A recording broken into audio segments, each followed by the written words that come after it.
A group of people walked up to a boy named Orin, who was an enchanter. It looked like this group didn't like him very much. Orin guessed they were there to talk about the upcoming expedition.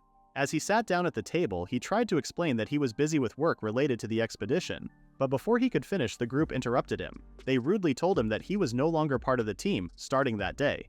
One of them, a man named Oliver Cardiff, who was a sword saint, told Orin this was a serious decision. He said Orin had been removed from the team without being asked. Orin got angry and asked why they were treating him this way. He reminded them that they used to be childhood friends and had fought side by side in the past. Oliver answered that it was only because of their history that he had allowed Orin to join the group in the first place. They were from the same village, but now, Oliver said, things had become too hard for Orin to handle. Then he told Orin the truth, that he just wasn't skilled enough and it would be better if he left the team. Orin was shocked by what he heard. He stood there in silence as his old friend asked him to leave the group quietly without making a scene. A short flashback showed that 8 years ago, when they were just 10 years old, Orin and Oliver started a group together. This group quickly caught everyone's attention and became known as the Hero Group. They did many impressive things like exploring the Southern Great Labyrinth. No one had ever reached the last floor before. But Orin and Oliver's group became the first to make it to the 94th floor. They were a very skilled group and reached S rank just a few years after they started. Back in the present, Orin asked why he was the only one being blamed for things. He wanted to know why Oliver didn't say the same things to the other group members. Orin tried to explain that blaming each other wouldn't help, but Oliver cut him off. Oliver said the group had ignored the importance of support magic for a long time, especially magic users like Orin. But during last month's Dragon Raid, the group finally understood how important Orin's role really was. Then Oliver said something that made Orin even more upset. He told Orin that compared to other S-rank enchanters, Orin's support magic wasn't as strong. Orin lowered his head and clenched his fists after feeling betrayed. He reminded the group that he had started out as a swordsman, so it made sense that he wasn't as skilled as the others and had fallen behind. Before he could say anything about making his own magic, Derek Mosley, the team's defender, cut him off and told him to stop talking. Derek pointed at Orin and shouted that the real reason Orin became a support wizard was because his sword skills weren't as good as Oliver's. Derek walked up to him angrily and said that even as a support wizard, Orin wasn't doing well enough and had no right to complain. Orin stayed calm. He reminded them that the group had needed a support wizard, and that's why he was chosen, because he had the best talent for transformation magic. He said proudly that his personal magic made up for his weak points, and that because of it, the group was able to survive deep in the labyrinth. But Oliver didn't listen to anything Orin said. He announced that they were a group of heroes and were ready to move forward without him. They had already found a new enchanter to replace him. Oliver added that even though he felt a little bad about how things turned out, they didn't have any other choice. Orin's vision slowly went dark as he stood there, quietly wondering why the others treated him so badly. He had worked with them for a long time, side by side, but in the end he felt like he didn't belong. He thought maybe he was just someone extra, someone they didn't need. Orin thanked the group for everything and said he would leave without causing any more trouble. Aneri Wiles, a magician in the group, didn't hold back. She sneered and said that even though Orin could use both magic and a sword, he wasn't really good at either.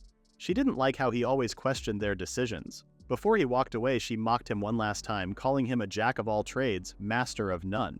She told him he should learn his place. Orin looked back, his eyes full of sadness. He had always been loyal to the group, but now he realized this was how they truly felt about him. As he opened the door to leave, he wondered why he ever wanted to be part of their team. The next day, Orin woke up late. He had overslept after being left behind the day before.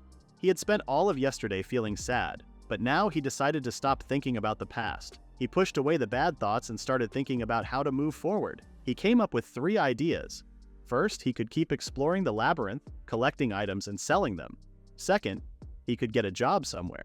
It might not pay much, but it would be more stable. Third, he could open a store and try to earn a lot of money, but that came with a big risk. After thinking about it, Orin chose to keep doing what he was doing before. He didn't care about getting rich. His goal from the beginning was to become an adventurer. He had come to the city with Oliver, but not to follow him. Oliver wasn't around anymore anyway. So Orin made up his mind. He would return to being a swordsman. He heard that a new maze had recently opened, and he decided to go there to train. Near the dungeon entrance, a staff member from the guild asked him if he was going in alone. He wondered if that was a problem. She told him that even though there were no rules against it, going into the labyrinth alone was dangerous, and it would be better to join a group. He thanked her for the warning and asked if she had checked his guild card carefully. When she looked at the card and saw that he was level 94, she was shocked. Her mouth dropped open, and she quickly apologized for treating him that way. After that, she let him enter the dungeon. Even Orin was surprised by how fast her attitude changed. On the first floor, he came across a horned rabbit. He smiled, thinking it was a good monster to practice on with a dull sword. He cut through the rabbit easily and won the fight without trouble. This made him think that maybe his skills hadn't gotten worse since he arrived at the labyrinth, so he chose to keep going deeper to continue practicing. When he reached the third floor, he saw more and more monsters, but they weren't very smart, which made them easier to deal with. He started thinking about using support magic. Support magic is used to make the body stronger or to make weapons work better. It can be used not just on teammates but also by enchanters to power themselves up. Orin used a support spell that gave him more power. Support spells were useful, but they had one big problem. They didn't last long. The effect of the spell depended on how much magic resistance a person had. In Orun's case, the spell only lasted 180 seconds. That meant he had just 3 seconds left to defeat the rest of the monsters. Support spell users always had to fight quickly before their magic ran out. At that moment, Orin realized he had created a new fighting style. He mixed sword fighting with support magic. He made a decision. He wanted to get so strong that no one would call him a jack-of-all-trades, master of none anymore. Instead, he wanted to become someone who could do anything, an all-rounder. Orin finally reached the 7th floor and chose to stop there. He saved his progress using a crystal, which let people return to floors they had saved. While doing this, he heard a group arguing nearby. They were mad at someone for using a girl as bait and then running away. The person tried to explain himself, saying there were more monsters than expected. So instead of leaving the older members behind, he left the new ones. When Orin heard that, he froze. It reminded him of the time he was abandoned too. He felt sorry for the girl, but he also blamed her a little for trusting people like that. Still, when he thought she might die, he couldn't stay quiet. Orin turned around and glared at the group. He called them whining children and asked why they weren't trying to help the girl instead of just complaining. Without holding back, he said he hated people like them the most. The person who ran away got angry and threw a punch at Orin, yelling that he had been left alone too, so how could he save her? Orin easily dodged the punch and slammed the man to the ground. Clearly upset, he asked the rest of the group where the girl was. Sweat ran down their faces as they realized he meant business. Right away, 3 of them told him where she was. One of them asked if Orin would really save the girl. Orin claimed he wouldn't ask if he would not. Right after that, Orin rushed to save the girl. He ran straight into the maze while the girl was trapped, surrounded by giant monsters on all sides. She tried to protect herself with a magical barrier and hoped someone would come to help her before it broke. The girl kept calling out her sister's name, wishing she would come and rescue her. Orin ran as fast as he could, believing that anyone who left their teammates behind didn't deserve to be part of a team. The girl kept calling out for her older sister. Suddenly, a blast of airshock magic sent all the orcs flying. Orin arrived just in time to help. He calmly told the girl to keep the magic barrier up and let him handle the rest. As she watched him, the girl wondered if Orin was a magician or a swordsman. Then she saw him use support magic to make himself stronger and sharpen his sword. She was amazed. A swordsman who could also use magic was rare. Orin looked around and guessed there were about 13 orcs. After seeing how strong they were, he understood why a weaker group had run away. But Orin was confident. He knew he could fight them on his own. With careful and powerful swings, he defeated all the orcs. The girl watched in awe, realizing just how strong he really was. After the battle, Orin turned to the girl and asked if she was okay, offering to heal her with magic. Suddenly, she started crying and fell to the ground, admitting that she had been scared. Orin didn't know what to do, but he gently patted her head, understanding that she was frightened because her team had left her behind. The girl looked up at him and Orin apologized for touching her head. She thanked him for saving her and explained that she had already given up. She said she felt happy when Orin came to help. Just then, they heard more monsters approaching. Orin offered to lead her out of the dungeon and the 2 of them went to register their progress. When they reached the exit, the girl introduced herself as Sophia Claude. Orin seemed to recognize the name when he saw the emblem on her cape, so he introduced himself in return. Sophia invited Orin to dinner as a way to thank him. She explained that she couldn't cook and that they would need to go to a restaurant. Orin blushed a little and hesitated at first, but he eventually agreed. He asked if she had a place in mind, and if not, he could recommend some restaurants. As they talked, Sophia's shirt had a rabbit symbol on it, showing that she belonged to a large adventurer group called the Silver Rabbit of the Night Sky. The clan sells and processes materials brought back from dungeons. They also sometimes run restaurants and stores, with profits used to equip the members. It seemed that Sophia's family had the largest number of adventurers in the clan. Orin, however, didn't understand why Sophia had to join a regular group. Sophia took Orin to a restaurant where he recognized a girl there. Sophia called her sister, and the girl scolded Sophia for having a boyfriend at such a young age. But then, her expression turned serious, and she glared at Orin, saying it had been a long time since they last met. Orin nervously replied that it had indeed been a while. Selma Claude was the leader of an S-rank group. She was well known not just for her beauty but also for being the strongest enchanter on the entire continent. Her skills were on the same level as Olivar's group of heroes. In fact, she was the reason Orin was kicked out. Olivar had once compared Orin's strength as a support mage to Selma's. It was Selma who introduced the idea of roles for team members, like attack, defense, and support roles. Orin had to become an enchanter and was always seen as weaker compared to Selma. He didn't understand why Selma looked at him the way she did. However, it seemed like she thought he had bad intentions toward her sister, who hasn't even reached 14. Orin then explained that he had made a promise to have dinner with Sophia, but he had no fishy intentions. Selma then angrily asked if her sister was not cute enough. Orin found this doting sister a pain in the ass. Sophia then intervened and stopped her sister. She called him the one who saved her. But this made things harder for Sophia, as she got scolded for sneaking into the dungeon alone. She apologized to Orin, and he finally understood why someone from such a famous family like Sophia would join a regular adventuring group. Orin asked to sit down because everyone was staring at him like he was guilty. As they ate, Selma realized they hadn't had a proper conversation since the collaborative mission last month. At that time, Selma had been the leader, and since Orin was an enchanter, he had worked closely with her. Sophia asked how Selma knew Orin. Selma explained that Orin had once been part of a group of heroes. Sophia was surprised and became more formal when talking to Orin, avoiding eye contact. However, Orin said he was no longer part of the hero group because he had left the day before. Selma couldn't believe Orin could leave so easily without Olivar opposing it, especially since Orin was so skilled. If it had been her, she wouldn't have let him leave. Orin explained that it was due to personal reasons and both he and Olivar had agreed on his decision. Selma then asked Orin if he was free, as she wanted to ask him to do something. Orin misunderstood and thought she wanted to recruit him into her clan, so he refused to join any group for now. Selma quickly clarified that Orin had misunderstood. She told him she had a special request for him, and it would happen the day after tomorrow. She formally asked Orin to accompany them on a collaborative exploration they had planned. Sophia shared that the Silver Rabbit of the Night Sky clan had a new plan. Several new recruits would try to reach the 51st floor of the Southern Dungeon in just 3 days, led by an A-ranked adventurer. Orin asked why she would take part in such a dangerous plan since it usually took 6 to 12 months to get through, no matter how skilled the recruits were. Sophia admitted that the plan was risky, but it was possible if they took the shortest route. She also explained that they were working hard because the sponsors were pushing them. She believed the sponsors had some secret reason for insisting on this reckless plan. Orin told Sophia that if the new recruits could get past the boss level without fighting it, it would help strengthen the clan. One of the recruits suddenly realized that Orin had figured out a lot just from what Sophia said. They began to see that he was smarter than they had thought. Normally, a boss would appear every 10th floor, and recruits would need to defeat it to move on. Many new recruits died in these battles. But if the veteran warriors distracted the boss while the recruits snuck past and registered at the teleport crystal at the entrance, they could avoid the fight and keep progressing. Orin asked why Selma was willing to share such important information with him, an outsider. Grabbing his hands, she explained that she valued him, something she had realized during their previous collaborative subjugation. This surprised him.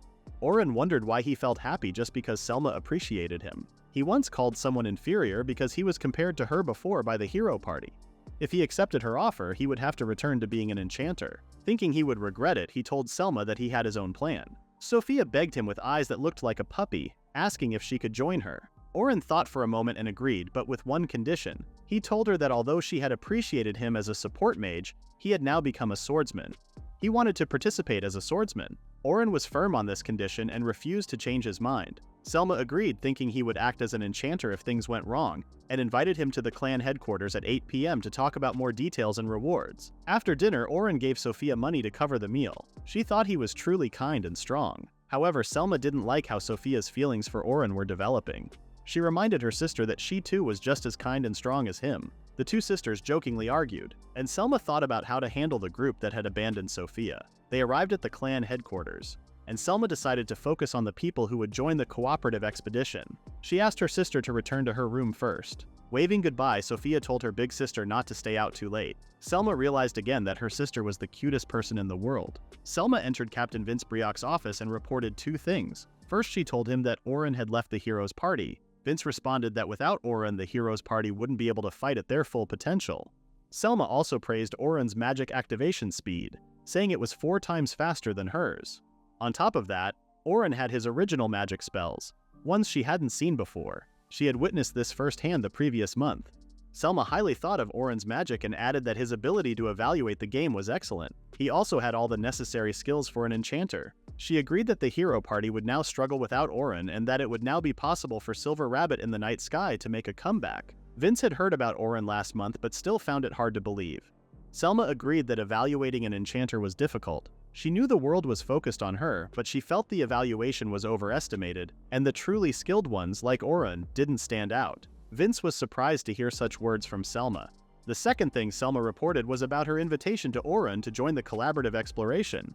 She hadn't told him the details yet, but she had an idea about their current situation. Vince commented on how troublesome their sponsors were and said it would be bad if their funds were cut off. He was surprised by how sharp Orin was, but said he didn't have a problem with it. He wondered why Selma was so interested in Orin and asked if she planned to add him to the first squad she was leading. He also wondered if Orin could replace the absolute ace. Selma wasn't sure, but she knew Orin was one of the few who could. However, Vince recalled that Orin was an enchanter like Selma and said he wouldn't approve unless there was balance in the team. Selma realized this too. However, Orin now insisted on being a swordsman, and if that was the case, she couldn't rely on him too much. For now, Vince agreed to let Orin join the exploration, since he had plenty of experience. Selma then finished her report and left the room. Her head ached since their clan wasn't moving forward, even with the hero party deciding to self-destruct. There were too many problems to think about, but Selma was glad she had the cutest sister to heal her heart. It seemed the strongest enchanter in the world had a sister complex despite her title. The next morning, Orin went to the shop and greeted the old shopkeeper. He asked if he could buy some potions because he was planning to go to the Great Dungeon later. The old man welcomed him warmly. This shopkeeper treated Orin like his own grandson, since Orin had no family. To Orin, he felt like a grandpa. The old man told him to take his time since there weren't many customers around. Orin noticed that the shop was doing well, and the old man said it was all thanks to Orin's help when he was part of the heroes party. He was really thankful. But Orin explained that he wasn't in the heroes party anymore, so he couldn't help advertise the shop like before. He said he didn't have any influence now and felt bad that he couldn't repay the old man's kindness. The old man gently patted Orin on the shoulder and told him not to worry. He said he was just happy to have someone like Orin to talk to. In his eyes, Orin had already done more than enough. Orin said he was the one who should be thankful. Then he started to cry. The old man realized that Orin had been holding in a lot of pain. Orin felt embarrassed for crying over something like this, but the old man kindly told him that it was okay to cry when things got hard. Orin quietly thanked him and let the tears flow. That night, Orin met Selma at her clan's headquarters. She noticed that he looked much better and asked if he had moved on from the heroes party. Orin agreed right away. A long time ago, two boys were practicing sword fighting. The adults expected a lot from a boy named Olivar. He was really good with a sword, and they believed he was the right person to become the next hero. The other boy, Orin, used to be called a genius, but he couldn't beat Olivar in their match. Because of this, the adults decided that Olivar would take on the role of hero. As for Orin, they planned to use him as the hero's shield in battles. Orin lay on the ground saying he couldn't beat Olivar anymore. Olivar told him to fight seriously and said Orin used to be better than this. Orin replied that he was trying his best and that Olivar had simply become stronger. But Olivar didn't believe that. He thought Orin still hadn't shown his true strength. Olivar promised to beat him one day and said he would make Orin fight seriously again. After Olivar left, Orin spoke to himself. He believed that day would never come. He didn't want to hurt Olivar or let Olivar get hurt because of him. He felt like he was something dangerous. Just then, a girl named Cheyenne appeared. Orin felt embarrassed because she saw him in a weak state. But Cheyenne called him cute and said she knew what he was really capable of. Orin didn't understand what she meant. He said he didn't have a strong will, and the adults no longer saw him as special. Because of him, Olivar now had to carry all the pressure of being the hero. Orin wanted to help him somehow. Cheyenne said she wouldn't leave him like this. She promised to get stronger so she could stand beside him. She wanted to fight the same enemy he wanted to defeat. She said she would catch up to him even if he got far ahead and told him not to carry everything on his own. Orin was surprised by her words but then mentioned that it was getting late. As he walked away, Cheyenne caught up to him. She teased him, wondering if he was secretly crying because her words made him happy. Orin told her to tease him only after she reached his level. Cheyenne joked that she already beat him since he had just lost earlier. Orin called her cheeky, but Cheyenne wasn't joking about wanting to fight beside him one day. She asked him to be her guiding light until then. Orin agreed, saying he would so she wouldn't lose her way. After that, Cheyenne got on a carriage and left. Orin felt bad. In the end, he wasn't able to be her guiding light because after that goodbye, something happened. Back in the present, Orin woke up from his dream. He said it was a strange one. He couldn't even remember who the girl was. Everything had faded from his memory. After that, Orin walked into the entrance of the southern dungeon. He looked around, feeling a bit surprised. Sophia and Selma came up behind him and said good morning. Orin smiled and greeted them back. At the same time, he noticed something different about Sophia. He guessed it was her new uniform. Orin told her that the outfit looked nice on her. Sophia blushed and said thank you, while Selma watched her with curious eyes. Selma then asked Orin, sounding a little annoyed, if he was good at flirting or if he had a girlfriend. Orin calmly said that when he was part of the hero group, he lived with other female members, so it wasn't strange for him. Selma felt a bit embarrassed after realizing she misunderstood. She mentioned that everyone from the heroes party used to live in the same mansion. Sophia asked Orin where he lived now. He said he was renting a room. He also thought about buying a house but wasn't sure yet. Selma acted shocked and asked Sophia if she wanted to live with Orin. Sophia quickly said no, claiming she was just curious, and called Selma an idiot for assuming. Orin just laughed on the two girls' banter. Selma then asked why Orin was standing far away from others. He explained that since he was an outsider, he didn't want to make anyone uncomfortable. Selma suggested he come closer to help the tense new recruits feel more at ease. Orin agreed and joined the group. Thinking back to the meeting the night before, Orin went to headquarters as planned. He met with Captain Vince and got the details about the expedition from Selma. The expedition was going to last 3 days. They would explore from the 1st floor to the 51st floor of the Great Southern Dungeon. They would also camp outside so the new recruits could get used to things. There would be 10 rookie groups and each leader would guide 2 teams. There were 5 guides in total, including Selma and Orin, who would help watch over everyone. Orin noticed that something big was going on at the Silver Rabbit of the Night Sky headquarters. The group was getting ready to fight monsters. Each group would take turns battling, and if anything unexpected happened, the leader would have to handle it. Selma explained that every guide needed to be ready for these kinds of situations. During their talk, Selma asked Orin if he had any questions about the plan. He wondered if just 5 guides would be enough. Selma said that while the main goal was to help the new recruits reach the 51st floor, facing some danger would help them grow stronger. Still, Orin felt like they weren't telling him everything. Even so, he accepted it and agreed to go along with the plan. Selma then talked about the reward: 2 gold coins right away and 10 more when the mission was finished. Orin thought that was very generous and realized Selma must value his help. She also seemed excited to work with him. After all, who wouldn't want to join a mission with such a good reward? Even so, Orin noticed that the captain stayed quiet, and he still felt unsure about the mission. Later, in the present, Selma introduced 3 people to Orin. She told him he would be one of the guides and a frontline warrior. When he asked about their roles and looked at the team's setup, he learned that Anselm and Arnold were defenders, and Kathy was a healer. Selma was the enchanter, and Orin was the attacker. Selma seemed confident in the group. Orin saw that the team was well balanced, but he still wondered if they really planned for him to be the attacker all along. Something about how the clan worked felt strange to him. Still, Selma trusted everyone to do their part, and the team moved forward with the mission. Selma greeted everyone and reminded them that their journey to climb the 51st floor of the tough dungeon was starting today. The group looked nervous, and their fear was easy to see. To calm them down, Selma said they were ready for any surprises and that they had a strong helper to help them. Selma then introduced their secret weapon, Orin. He had already reached the 94th floor of the dungeon, something even Selma hadn't done yet. The crowd was shocked. They whispered to each other and looked at Orin with respect. As Selma talked about Orin's past adventures with the heroes party, people grew curious and began asking questions. Orin didn't seem to enjoy all the attention he was getting. Selma then asked the crowd if they now felt reaching the 51st floor. More people started to believe it was possible. Selma took this moment to officially begin the expedition, and the crowd cheered, lifting everyone's spirits. The crowd's roar made Orin shocked, and somehow Selma felt proud. Before they left, Selma told everyone to stay close to their teams. Orin quietly asked if Selma's speech was a bit too much. Selma admitted she spoke that way because of Orin's strong reputation with the hero group. Still, she made it clear that guiding new members was her job. Orin nodded, realizing that he now had a duty to lead 9th Squad and 10th Squad. Selma wanted the newbies to refine their teamwork, especially the skilled members of 10th Squad. Orin started to wonder if he was good enough to lead such a promising group. He stepped forward, introduced himself, and promised to lead them for the next 3 days. The team smiled and greeted him kindly, which made Orin feel honored. Deep down, he felt like their warm welcome was a reward for everything he had done in the past with the heroes party. Orin noticed that Sophia was part of the 10th Squad. To begin, he asked for their names and what roles they had. He also checked to make sure everyone was present. A girl confirmed that no one was missing.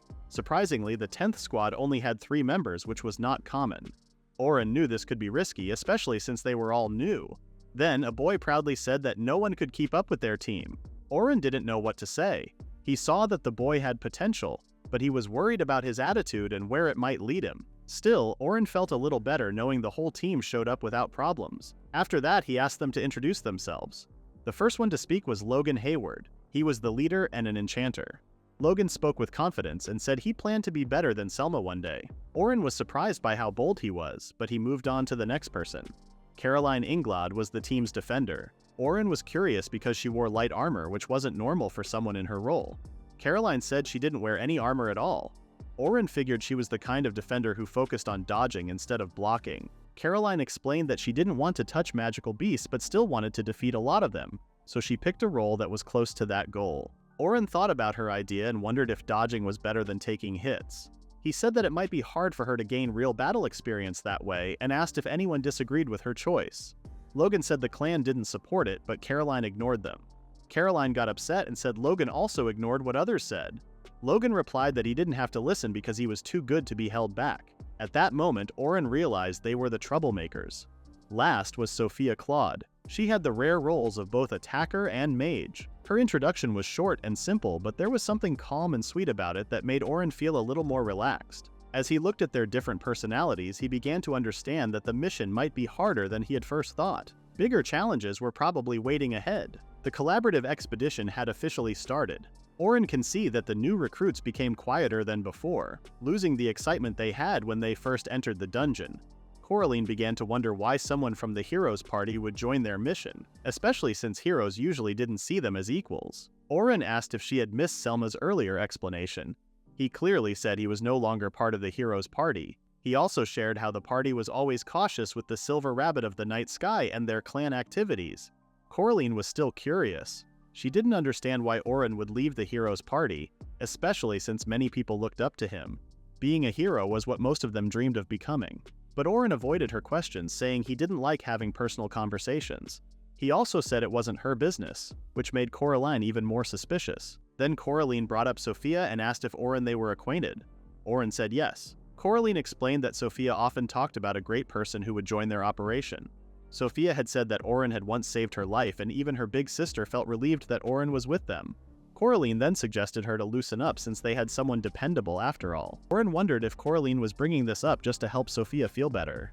Just then, 2 dangerous wolves appeared. However, there were not problems at all. Orin saw that the trap set were working well. They were reacting just as expected. These traps were made to go off after a short time and were hard to spot. They could easily take down enemies, which saved the team energy for more serious fights. It meant they didn't have to waste time on battles that didn't matter. As the group moved closer to the 20th floor of the dungeon, Coraline asked Orin how much longer it would take. He guessed they had about 10 minutes left if they kept going at the same pace. Coraline was surprised by his answer, but Orin believed they could finish even sooner than that. As they continued, Orin found out that the team actually worked well together. At first he had doubts about the trio, but that changed over time. Logan, who Orin first seen as a proud rookie, showed strong talent as an enchanter. If he could last through long fights, he would easily fit into the group. He was clearly gifted. However, he wasn't great at leading others in battle, which made him a weak leader. Still, Orin believed Logan would get better as he gained more experience. Next was Coraline. She wanted to be a fast-moving defender. Her speed was impressive, but she had 2 problems. First, she often rushed into fights without thinking. While close combat matched her role, her reckless actions made Orin uneasy. Second, she used 2 daggers. Even though they suited her fighting style, they didn't work well with the rest of the team and their skill set. Then there was Sophia. She seemed weaker than Logan and Coraline, but her skills were better than what beginners usually had. She still hesitated at times, but Orin believed that spending more time with the group would help her grow. He watched her carefully and was very interested in her future potential. Meanwhile, the 9th squad still had a lot to learn and improve. After the group worked together to defeat the boss monster, the guide leaders told everyone to stop for the day. Orin thought it might be a good time to end things there. Selma told the trio to move on to the 21st floor, while the others were told to register their cards. At the end of the day, the rookies finally got to register inside the dungeon and they were happy about it. Outside, Selma acknowledged Orin's efforts, to which he replied briefly, "You too, Selma." She asked about the new recruits and Orin commented on 9th squad's progress while 10th squad performed excellently. However, he emphasized the lack of coordination, especially from Caroline. Selma giggled, commented that although Caroline placed 3rd, she had come a long way from her previous self. They greeted each other and said goodnight. The next day, when the sun came up, Orin's worries became more real. He read the newspaper and right on the front page he saw the news. His replacement in the heroes party had been made public. Olivar, the leader of the group, said that Orin's weak skills were the main reason they replaced him. Olivar admitted they didn't fully understand what Orin could or couldn't do, but even so, the team still reached a huge goal. They beat the 94th floor of the dungeon. Even though the news was upsetting, the group had new hope. They had added Philly Carpenter, a well-known adventurer who had worked in the Great Dungeon of the West. She was one of the best enchanters on the continent, just like Selma Claude. Orin felt sad. He had hoped people wouldn't hear about Philly joining until after their teamwork mission was over. He worried about how the Heroes Party and the new recruits would react, especially Logan from the 10th Squad. Orin believed Logan's pride might stop him from listening to orders. Orin also thought not every recruit would read the article, but the ones who did might start thinking differently about him. Even Orin himself felt unsure about what was happening, but he knew he had to accept it. Orin went outside to meet someone. He heard a familiar voice call his name. It was Runa Flockhart, the healer from the Heroes Party. She said it had been a while since they last saw each other. It had only been 4 days. Orin agreed but shared something more personal. When he was still part of the group, Runa was the only one who treated him kindly. Her absence during his deportation made him feel even worse about what happened. Runa asked him to come back to the group. She said they still needed his skills. Orin could feel that she truly cared, but he wasn't sure if the rest of the group felt the same way. Runa explained that she was asking this on her own. If Orin agreed, she promised to talk to the others. Orin's face grew serious. He wasn't sure if he could believe her offer. But Runa said she hadn't even read the article that caused the group to turn against him. She remembered the promise they had all made, to explore the Great Dungeon together, including Olivar, whose actions had led her to leave. She felt like that promise didn't matter anymore. Orin didn't say anything, but her words stayed with him. He hoped they still trusted each other, even just a little. Still, he knew that dragging things out would only make things worse. So he quietly apologized and walked away, leaving Runa behind, clearly disappointed. Orin admitted to himself that even if he wanted to move forward and keep their promise, he couldn't return. There was no space left for him. His face showed his sadness. Deep down, he knew it was too late.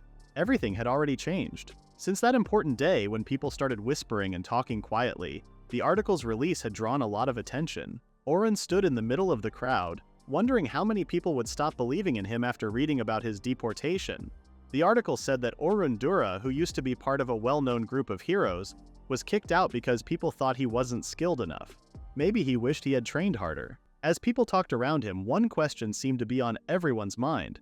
Was Orin really removed because he wasn't good enough? Orin greeted everyone with a simple, "Good morning," which felt very different from the excitement he had caused the day before. The crowd was clearly confused. He looked worried. Selma spoke in a soft, apologetic tone, even though she hadn't done anything wrong.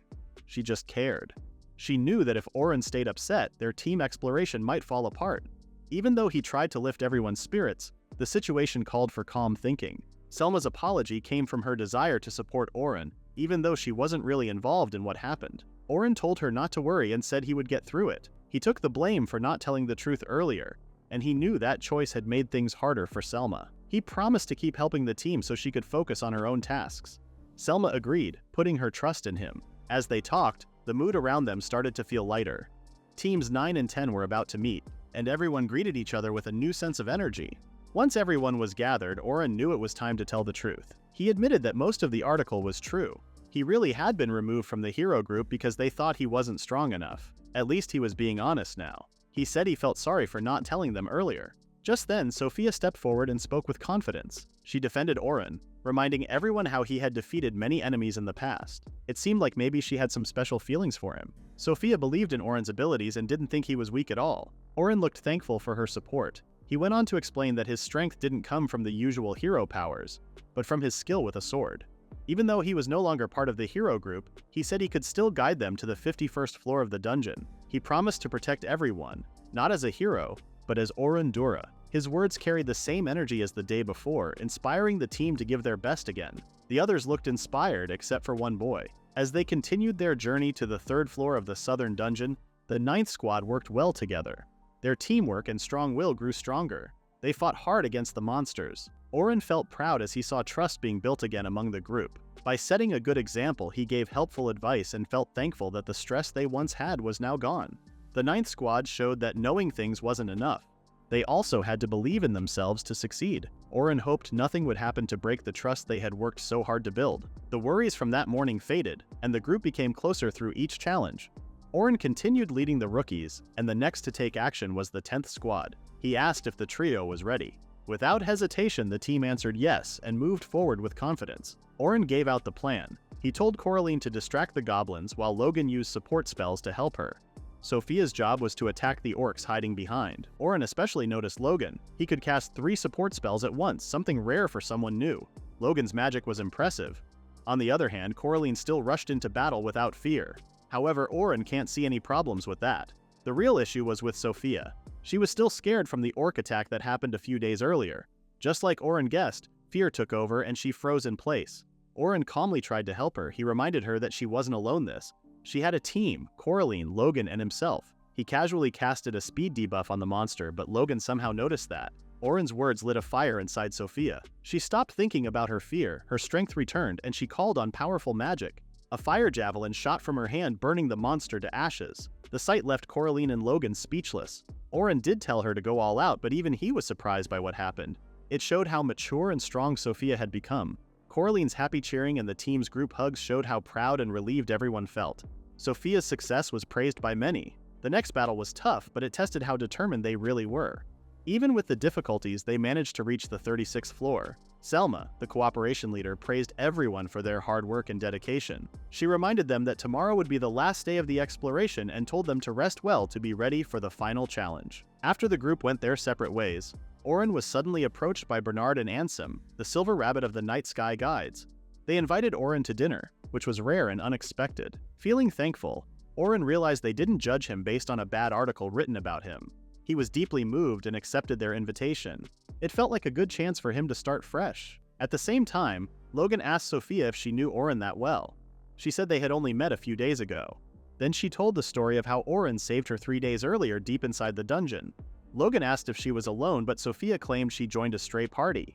Caroline couldn't believe she did something dangerous. Logan, still curious, asked Sophia to tell him more about how Orin had saved her. Logan had a serious look on his face. He wanted Sophia to tell him everything she could remember. Sophia seemed confused when he asked for details, so Logan explained that he wanted to know what kind of magic Orin used and how he fought. When Logan asked if she remembered what happened, Sophia looked like all she could think about back then was the fear of dying. Still, she tried hard to remember. She said that Orin used a kind of magic that made strong wind pressure. She believed it was called shockwave. But that answer didn't fully satisfy Logan, so he asked for more. Then Sophia remembered that Orin also used support magic to enhance his sword. Logan was surprised when he heard this. He asked again to make sure he heard it right. Orin used a sword? Sophia explained that Orin used his sword to quickly defeat all the orcs. Logan thought deeply about what she said. Learning that Orin not only used magic but also fought with a sword made him very interested. Sophia added that even though she didn't know much about Orin's situation, she remembered him saying that he converted a swordsman after leaving the hero's party. This shocked Logan even more. It was hard for him to believe, especially since he had just seen Orin acting perfectly as an enchanter during their exploration. Logan remembered how he had misunderstood things earlier that day. He felt really disappointed when he read that Orin was kicked out of the hero's party. It seemed like Logan looked up to Orin and that news crushed his hopes. During the expedition, Logan followed Orin's orders because of his role. But Logan also mentioned that, at least in theory, the way the first battle was handled felt very boring to him. What changed Logan's way of thinking was the battle with the orcs. During the fight, he noticed that the orcs suddenly started moving slower. That moment completely changed how he saw Orin. Logan couldn't believe that there was a kind of support magic that could actually make enemies weaker. He was still surprised that Orin could use debuff magic. This kind of magic was known to be very hard to use. It needed a good understanding of the enemy's magic resistance and careful control of the spell. Even famous enchanters like Selma struggled with it. But Orin used it easily, which showed just how powerful he really was. The only word Logan could think of to describe Orin was amazing. Logan also realized something else. When they first fought together, it was actually a way to test each other's skills. After that, clear instructions were given based on what each person was good at. Because of that, they were able to move forward without any problems. Logan felt that even though he didn't change much in how he fought, his skills had improved a lot. He clenched his fists, excited as he noticed the big difference in himself. Orin, as an enchanter, was far better than Logan had ever expected. But one thing still confused him. Why did Orin decide to become a frontline fighter instead? Even though Orin defeated dozens of orcs in a flash, it showed that he was still a top frontline attacker. Sophia could confirm that the other team members admired Orin and looked up to him. Logan, wondering how Orin had become such a skilled attacker, bowed his head. He admitted that even though many people called him a genius, a true genius was someone like Orin. Logan narrowed his eyes, determined not to give up, which only made him more focused. He knew he had to succeed as an adventurer no matter the cost. To do that, he was willing to learn from Orin and become stronger. His teammates noticed the angry look on Logan's face and called out to him, but he only replied that he was fired up for the next day's exploration. Meanwhile, Orin's colleagues were getting to know him better at a restaurant affiliated with Silver Rabbit of the Night Sky.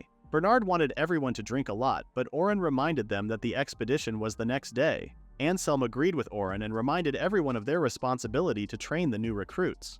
Realizing that Orin was just as serious as Anselm, Bernard agreed to only drink until midnight. Orin mentioned that since Bernard's team often visited expensive restaurants, they must have had a good income.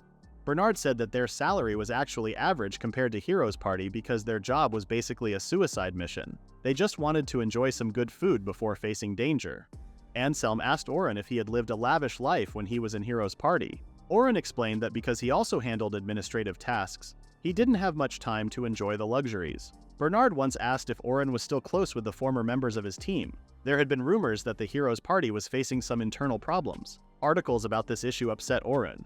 Normally, he didn't answer questions like these, but this time he explained that everyone in the Hero's Party had different hobbies and interests. Because of this, they often enjoyed their own free time and rarely ate together. It surprised everyone to hear Orin talk about his old team so openly. They then asked him about being an enchanter in the Hero's Party, since he had said during their first meeting that he was a frontline attacker and also used magic in battle. Orin explained that he used magic to assist the mages during joint expeditions, but now he was a swordsman. They wanted to know why he switched to becoming a swordsman after leaving the team.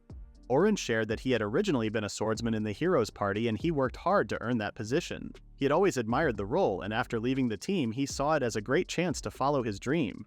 When they asked why he loved swordsmanship so much since childhood, Orin said it was because of his brother. One day, when a monster attacked their village, his grandfather, who had been an adventurer, defeated it with a single slash. This moment inspired Orin deeply. Next, they asked why Orin agreed to become an enchanter for the Hero's Party if he loved swordsmanship so much. Orin explained that as the team ventured deeper into the dungeon, they realized how important it was to have a support mage. This idea came from someone in the team, and since Orin was skilled in many areas, the responsibility naturally fell to him. Because of his work, the team was able to reach the 94th floor of the dungeon. Orin had thought that changing his role was the right decision at the time, but now he realized it was a mistake. The other two were confused. Even though he was a full enchanter, he shouldn't have rushed things. He should have worked harder to improve his skills. The confused guides asked what he meant by that. Orin was surprised, realizing he had said too much. He simply told them he was being too hard on himself. He couldn't tell them the truth. The Hero's Party would never make it to the 94th floor again. When asked what the ideal swordsman was, Orin said he admired people who could conquer the deepest levels of a dungeon alone. The two guides then said that Orin might be able to do that if anyone could. Later, in the clan's shared bath, Caroline shared her disappointment about the upcoming exploration. She asked Sophia if she would be sad about separating from Orin. Sophia agreed and secretly worried about never seeing him again. She wished Orin would join their clan after the exploration. Caroline suggested that Sophia invite him, saying he might agree. Sophia said she couldn't be that selfish. Caroline reassured her, saying Orin would listen just like Selma did. But deep down, Sophia felt sad at the thought of Orin leaving. She wondered if she would ever see him again after the collaboration. The Silver Rabbit of the Night Sky's last day of collaborative exploration had started. Orin hoped everything would go well. He overheard someone talking about a newly reformed Hero's Party planning to explore deep into the dungeon. Orin wondered if they were talking about the team he had been thinking of. Everyone talked about how the party would be able to reach the 95th floor. However, it seems like they were stopping by the 92nd floor only. The main goal seemed to be to test out their teamwork. Orin realized that they had moved so fast. He also didn't expect his old team to drag a new member straight to the 92nd floor. If they just need to test the new member's strength, shouldn't the lower floors better? Orin thought they were acting impulsively, but he didn't care since it was not his problem anymore. It turns out Orin's fear would come in the worst possible way. 2 days earlier, at the Hero's Party residence, they had welcomed a new member named Philly Carpenter. Derek and Aneri were there, along with Swordmaster Olivar, the leader of the Hero's Party. Olivar felt that he had finally gotten the best party with the addition of a real enchanter.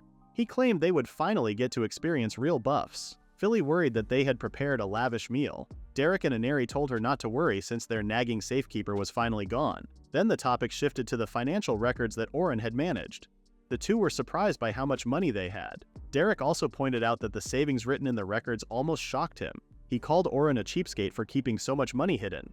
Derek believed money was meant to be used. Olivar suddenly remembered that Orin had been in charge of their money before.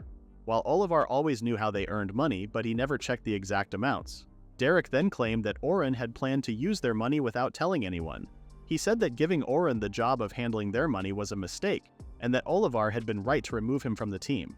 Philly stood up for Orin. She said he was probably saving money for the group's needs. It seemed like she was the only one thinking clearly. She listed several important things that needed money, like going on expeditions and renting mansions. Derek agreed about that and instead suggested buying the mansion then sell it afterward. Aneri called him a genius. Olivar asked them to focus on the celebration. They raised their glasses and formally welcomed Philly to the team. Just then, Runa, the group's healer, rushed into the room looking worried. She went quiet as soon as she saw Philly. Her sudden entrance made Olivar realize this was about Orin. Runa didn't know Orin had already been removed from the team. She had only heard people talking about the plan to remove him, and she never agreed with it. That's why Olivar waited until she wasn't around to make the decision. Olivar also suspected that Runa might have liked Orin. He told her to speak in front of Philly. Runa asked why Orin had gone on the big dungeon trip with the silver rabbits of the night sky. She wanted to understand how things got to this point. Her question surprised Olivar. For once, he looked unsure and started sweating. He couldn't believe Orin had joined a rival team. Only 3 days had passed since Orin was kicked out, and Olivar didn't think Orin had the bravery or skill to join such a famous group. The rest of the team shouted, upset that Orin thought he could keep up with an S-ranked team. Runa asked the group to tell her everything that had happened while she was away. Olivar tried to calm her, but Aneri suddenly said that Orin had left the group. Runa was shocked. She thought Orin had given up and left them for good. But then Derek spoke up and said Aneri was wrong. He said it wasn't Orin who chose to leave. The group had forced him out. This made Runa even angrier. She asked if that was really true. Nervously, Olivar said yes, and then introduced Philly as their new enchanter.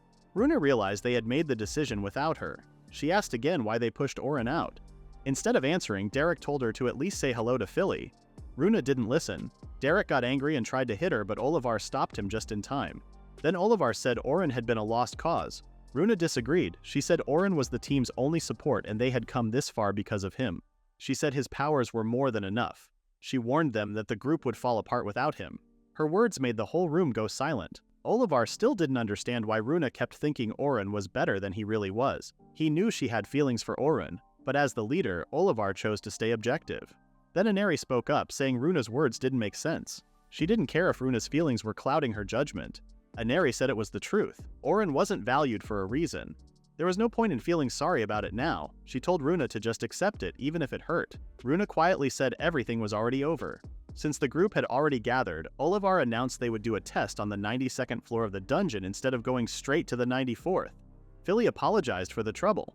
Runa strongly disagreed with the plan, so Olivar asked why. Runa said she didn't want to risk their lives. Olivar didn't believe they could die that easily on the 92nd floor. He reminded her they had already reached the 94th floor before, back when Orin was with them.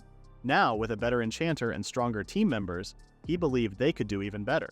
Runa suggested trying easier floors instead. Her words started to annoy Olivar. He wondered why she still believed in Orin's abilities, which he thought didn't exist. Olivar made it clear. His decision was final. There was no room to argue. Runa sighed and walked away. She said once again that the team was done. Derek and Aneri grew more frustrated with her attitude. Philly then asked when she could greet Runa. Olivar told her not to worry. Runa was a good person even if she looked upset. But Philly seemed to be hiding something. She quietly mentioned Runa's power being a problem and said something about Orin, who was considered useless. Olivar asked if she said anything. Philly replied that she was just thinking about getting along with the team. The next day, on the 92nd floor, Olivar was having a tough time fighting a monster by himself. He couldn't defeat it with one strike anymore, and he noticed that the magic boosts were wearing off faster than before. Once the magic faded, everyone felt tired and heavy. He thought back to when Orin was still with them. Back then, they could fight for hours without feeling worn out. Olivar figured that maybe Philly was having a hard time because they moved to the 92nd floor too quickly. He asked her to give more boosts, but she seemed confused and overwhelmed by everything happening. Olivar started to think that Philly was still trying to get used to her role. Orin had been flexible before, though he didn't always do much. Still, Olivar noticed that Philly's mood had changed since they reached the 92nd floor. He then asked Philly to watch for monsters hiding in secret spots. As an enchanter, she should have been able to see the whole battlefield, but Philly said no right away. She was shaking and said that even casting support magic was already hard for her. Leading the team was too much. Olivar began to wonder if they were expecting too much from her, especially since Orin had been doing that job for the team for a decade. Just then, Olivar noticed that something wasn't right. He looked at Aneri, who was using weak magic on the monsters, and told her to stop playing around. But Aneri said she was using her magic like always, but now it was clearly weaker than before. Olivar started to panic. He couldn't understand what was happening. Derek guessed that maybe they were just going through a slump. Olivar could feel it too. His own strength had dropped. Even his sword, which had always worked well, wasn't cutting like it used to.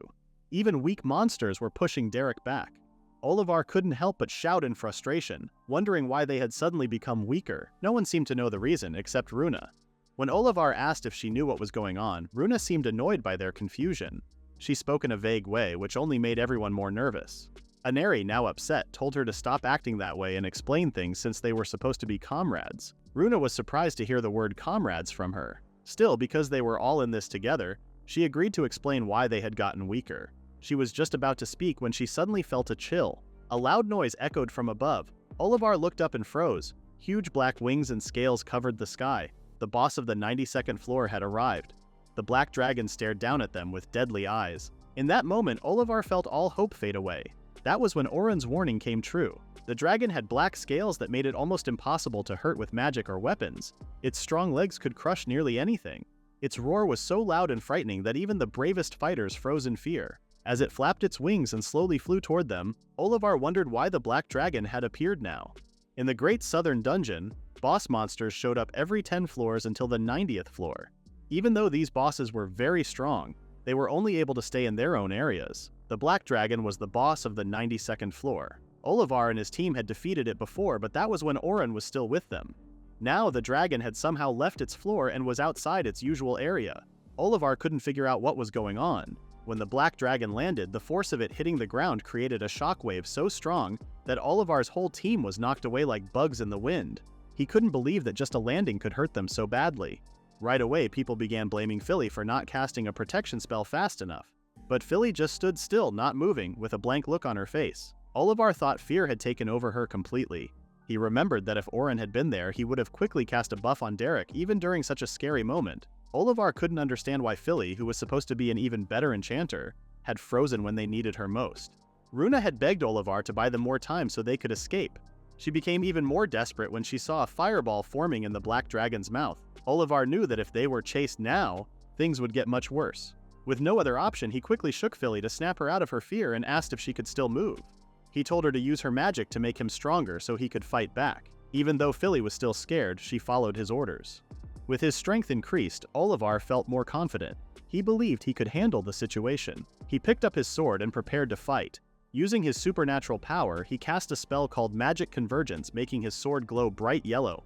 Philly was shocked when she saw it. Runa then explained that this was Olivar's special power. She said that human magic and the magic of demonic creatures were very different. What Olivar had wasn't something normal humans could use. His power allowed him to gather huge amounts of magic energy and turn it into something extremely powerful. Even though the spell looked simple, it could cause great destruction. Olivar tried to use a powerful move called Heavenly Slash. In the past, this attack had cut off the black dragon's wings, stopping it from flying and slowing it down. He hoped to do the same again so the dragon couldn't chase them. But this time, his attack didn't even scratch the dragon's body. The black dragon swung its tail and hit Olivar hard, sending him flying. He landed on the ground, hurt and covered in dirt. Seeing their strongest warrior like that shocked everyone in the group.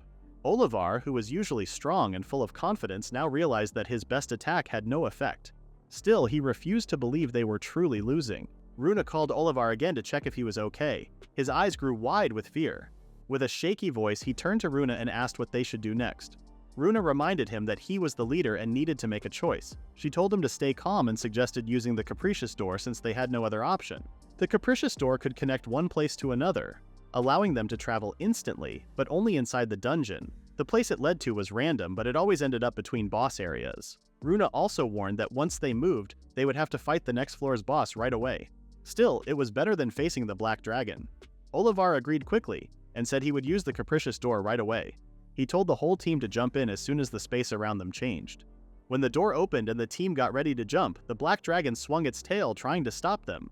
Olivar didn't understand how the dragon could be so strong. As the dragon charged toward them, he told everyone to get out of the way.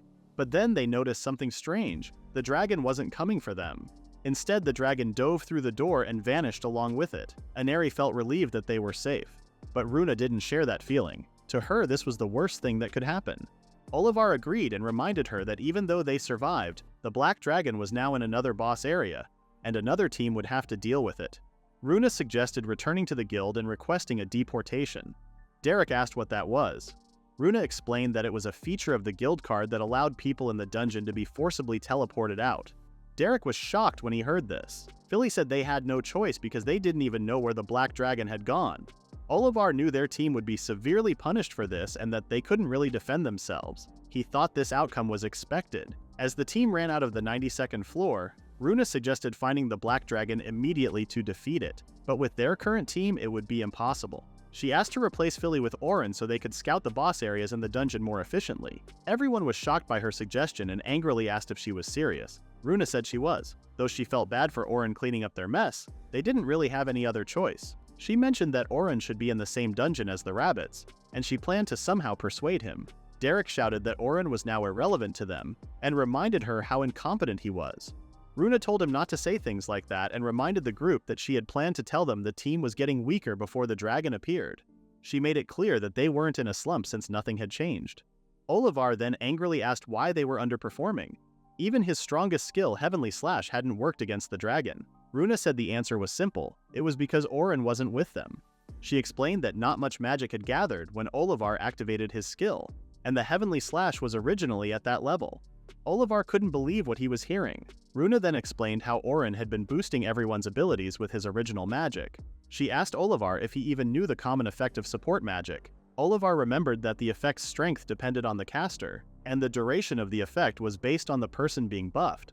Usually it lasted about 3 minutes, which is why enchanters had to refresh the buffs every 3 minutes. Philly confirmed this but added that the hero's party had much higher magic resistance than usual. Even if she buffed them, the effect would only last for 2 minutes. Since Olivar had outstanding magic resistance, she could only buff him for 1 minute. This was the first time Olivar had heard this, as he had assumed Philly was better than Orin. Runa agreed that Philly was an excellent enchanter, but only if Orin was just an ordinary enchanter. Olivar asked what she meant. Runa explained that Orin had always known he wasn't as strong as other enchanters. However, to stand out and keep up with the others, he developed several original magic spells to make up for his weaknesses. Olivar said that just developing original magic didn't mean Orin could surpass other great enchanters like Selma and Philly. Runa claimed that Olivar was wrong about something. She explained that Orin had a magic that could boost the effects of buffs by more than 50 times. Olivar was surprised to hear that. Philly disagreed, saying it was impossible to increase the power by that much. Even the strongest enchanter Selma could only boost her support magic's effects by 10 times. Runa insisted it was true, whether they believed her or not. She said Orin could even boost his own power by 50 times. She made it clear that it was thanks to Orin that the hero's party could use their full potential. Olivar asked if Orin was responsible for his powerful Heavenly Slash. Runa confirmed that both Olivar's and Aneri's destructive powers were due to Orin's magic. She also mentioned that Olivar's casting time was shorter because of Orin. If Olivar had spent more time gathering magic earlier, he could have defeated the Black Dragon. Olivar thought everything Runa said was a lie.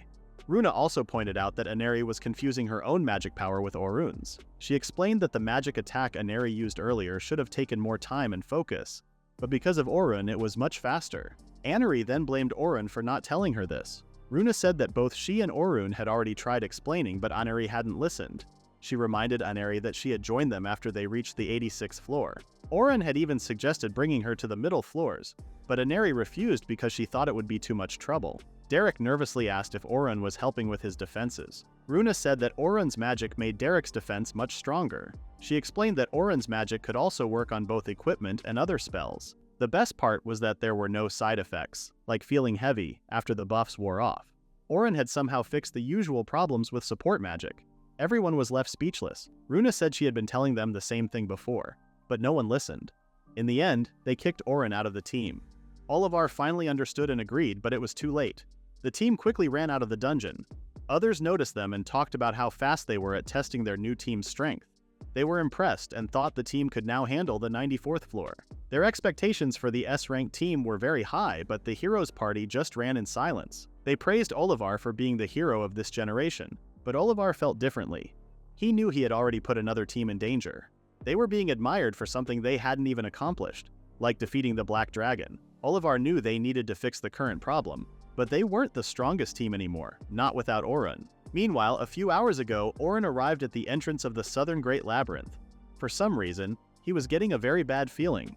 The collaborative exploration group continued exploring the dungeon's 36th floor. Orin was glad that it was the last day of their expedition. The group had been lucky to get this far.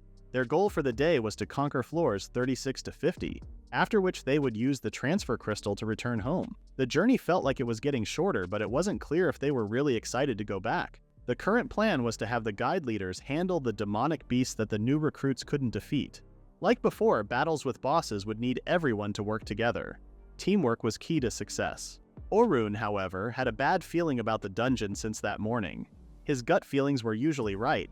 Even though the group was optimistic, Orin wasn't sure if his unease was from the strange way Logan looked, or if something was wrong with the maze, but he decided not to worry about it for now. Orin turned to Caroline to offer some advice on playing more defensively. He thought Caroline needed to be more careful and move skillfully when fighting monsters. He believed that if she focused on getting the monster's attention, it would help her teammates more. However, Caroline disagreed. She didn't want her teammates to do more work than her. She wanted to stay in the front and fight, deciding to ignore the idea of teamwork and focus only on the dungeon. Orin mentioned Albert, the best fighter from the Silver Rabbits of the Night Sky. Albert Senespiel had died while fighting a black dragon, and since then, the clan had grown weaker. Just like Selma had said, Albert was close to being as strong as the hero's party, but Orin thought that even the hero's party would have a hard time fighting the black dragon now. Talking about Albert seemed to make Caroline worry about what might happen in the future. She said it should have been the defender's job to protect him, but instead Albert had sacrificed himself. Caroline didn't want anyone else to get hurt, and if she fought alone on the front lines, no one else would be in danger. Orin's words made her even more determined. She believed Albert had given his life to protect his teammates, and now she wanted to continue his legacy and the clan's. After hearing this, Orin realized that his words wouldn't change her mind, so he gave up and said he was counting on her. This made Caroline smile. Just then, Sophia interrupted and asked Orin for specific advice on how she could become stronger. Orin understood that he needed to answer within reasonable limits without upsetting or discouraging her, so he asked her to explain what magic was. Sophia quickly began explaining that magic was based on using magic that was already in the air, and the ability to activate different phenomena, called magic. This was something unique to white hexen beasts and could only be used in contrast to magic, which was a technology based on magic. Magic could create power through formulas, allowing humans who couldn't use magic to use it because of this special magical phenomenon. Orin was impressed by Sophia's knowledge. However, he still wondered if asking her to explain the magical process in more detail might confuse her. He decided to ask her more, and Sophia answered so perfectly that Orin had no doubt that she was extremely intelligent. Orin appreciated her intelligence and promised to teach her the skills and techniques she needed to improve. Sophia was very happy and grateful. They continued their journey to the 40th floor of the maze, continuing their conversation about parallel construction. Orin explained that parallel construction meant creating 2 or more formulas at the same time. He emphasized that this skill was essential for advanced magicians. Sophia felt a little confused because it sounded too difficult for her, but Orin reassured her that anyone could learn to create 2 or more formulas once they got used to it. He also mentioned that Logan used to do it easily. Some people could even create dozens of formulas at once, which made Sophia's mind race. She couldn't understand why parallel construction was so important. This was when Orin started explaining the 4 levels of attack magic: beginner, intermediate, advanced, and special.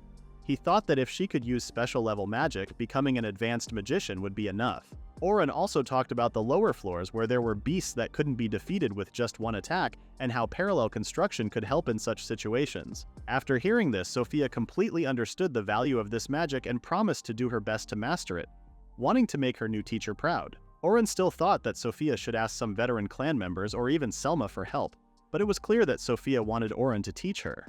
However, she knew it might be difficult for him. Still, she asked Orin while showing her sad puppy eyes.